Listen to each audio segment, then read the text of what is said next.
how do I get my marketing to a global audience with little to no budget without building a big social media presence? Just for everyone, it's worth noting sometimes there's this idea to go sort of more mainstream or get a global audience. But these days, there's no such thing as a global audience, geographically global, but there's no such thing as kind of everybody, right? That's the danger. So who are you trying to reach? That's the first question. So I've done some work on my niche. I'm a late diagnosis ADHD and then went back to school and then did ADHD coaching program and all this. So what I love most is the late diagnosis adults as well as college students. I'm starting to cut out the younger students because of having to deal with parents that don't understand it. And so there's the disability resource centers at universities that sending letters. I have connections with the universities close by, but I'm trying to reach a bigger outlet or a bigger thing. And I don't know if sending those letters is worth. This gets to the right. So is it clear? Yes. I mean, you know if you're late diagnosed because you would have been diagnosed. Number two, are there enough of them who can afford to pay full price? I would say certainly. I mean, there's just so many people with late diagnosed ADHD. So 2 out of 3. 3, can you find them? So this is the stumbling block here, right? Yeah. This question of hubs. Where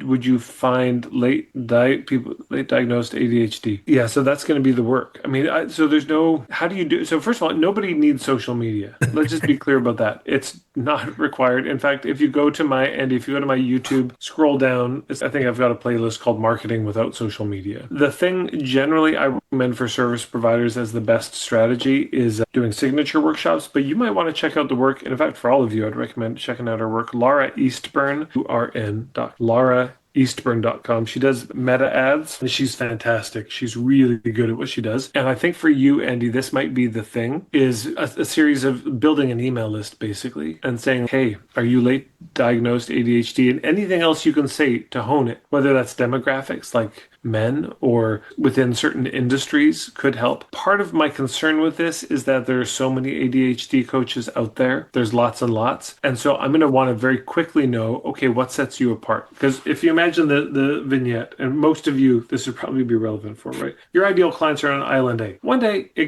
something happens. They're like, I got to get the fuck off this island. I'm going to go to island B, right? And they're real clear about this. And it's an empowering moment. Yeah, I'm going to solve this problem. I'm going to get this result and life is great. So they walk down to the harbor on island A and they go to the harbor master and they say, I'm getting off this island. I want to go to island B. Are there any boats that can take me from island A to island B? And the harbor master says, as a matter of fact, yes. And gestures to this part of the harbor that has 10,000 boats in it, all going to island B.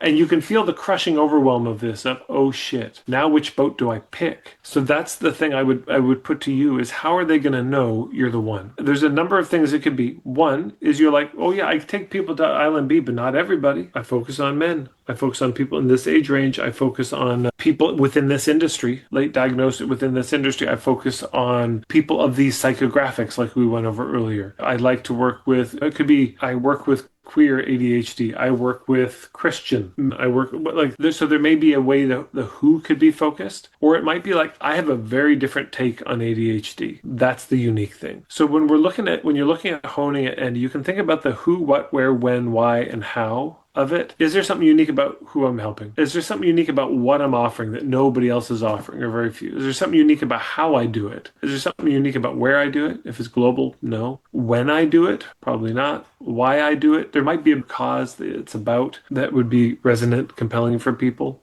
But my guess is it's going to be probably something on the who, the what, or the how. So there's that. That's just a concern. How do you stand out? Do you know the idea of blue ocean strategy, Andy? I have not heard of that. Okay, I'm going to recommend just go, actually, do I have a playlist that's public on this? I might have a playlist put together, but if you just go on YouTube, search Blue Ocean Strategy, there'll be a bunch of videos. And the idea is this, that there is a kind of, in most markets, there's a kind of red ocean. Red ocean because it's like you find treasure, right? And you're like, oh my God, I found treasure. This is amazing. You're swimming in this beautiful lagoon and whatever, and you got this treasure. And you tell a friend, shit, your friend told a friend, and then they told a friend. And suddenly everybody's swimming trying to get this treasure. And now it gets aggressive. And people coming in with knives and they stabbing people. Well, that attracts the sharks. Now it's a bloodbath, right? Everybody's so competing over the same market.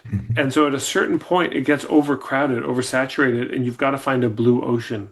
So even within the ADHD, it's just like a question to ask too is what's missing here? What's nobody doing? Can I ask a quick follow-up? So I've kind of developed this, it's called resetting your blueprint. So we take apart all the what are the challenges? What are the toxic beliefs we've learned from society? Because there's so much harm that comes from our educational system. What are our strengths? And we start to build back strategies with kind of the long-term thing. And so I've started groups with it, and I'm still sharpening that tool, but it's called a blueprint, and I have a bunch of different activities and different things that we do. If Are you were to you? look at the how, kind of with that thing versus the who, do you have any recommendation on, well, it's actually more important that you're just doing men that are bald in their 40s or this tool? Well, okay. So this is important. If you're going to niche based on the what or the how, right? Particularly the what. Here's what I'm doing. You can do that. Sometimes you can, there's island A, there's island B. Your business is a boat that can take them from one island to the other. Generally, for a service provider, focus on the journey, not the boat. But sometimes the boat might be the thing. If and only if there is a high demand for that particular boat and there is a low supply of people offering that boat, then focus on that. So, for example, I think it was internal family systems. Somehow they got famous, the modality. I got onto Oprah or something. Suddenly everybody knows about it, but there's only so many practitioners. So for a few years, if you did internal family systems, you're on their directory. It was like you didn't have to market at all.